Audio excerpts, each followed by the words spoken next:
শোণিতপুৰ জিলাৰ অন্তৰ্গত ঢেকিয়াজুলি ৰাজচক্ৰ এলেকাৰ ৰৌমাৰী নতুন বস্তি গাঁৱত বিধ্বস্ত পথ নিৰ্মাণৰ দাবীত আজি অঞ্চলটোৰ ভুক্তভোগী ৰাইজে তীব্ৰ প্ৰতিবাদ সাব্যস্ত কৰে।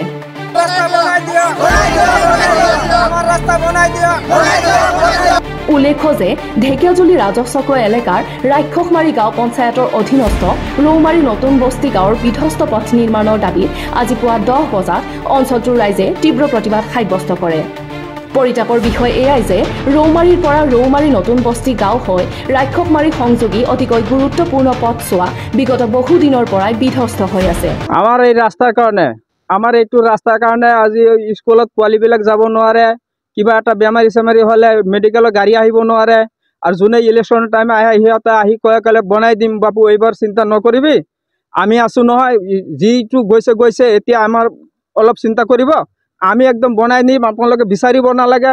তাৰপিছত ইলেকশ্যনত পাৰ হৈ যায়, তাৰপিছত সিহঁতক বিচাৰিলেও নাপাওঁ। পঞ্চায়ত কোনোবা দিন গ'লে আৰু ধুমকি চুমকি দি ওলাই, এইটো এতিয়া সময় নাই, এতিয়া স্কেম নাই, অমুক নাই তমুক নাই।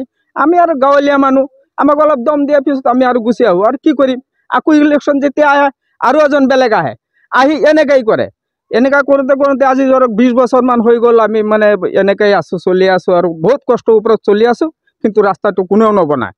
এনেকাই অৱস্থাত আমি আছোঁ আৰু এইটো আপোনালোকে চিন্তা কৰক। ৰৌমাৰী নতুন বস্তি গাঁৱৰ বিধ্বস্ত পথছোৱা নিৰ্মাণৰ বাবে ৰাইজে বাৰম্বাৰ দাবী জনোৱাৰ পিছতো আজিলৈকে উক্ত বিধ্বস্ত পথছোৱা নিৰ্মাণৰ কোনো ব্যৱস্থা গ্ৰহণ নকৰিলে স্থানীয় প্ৰতিনিধিসকলে।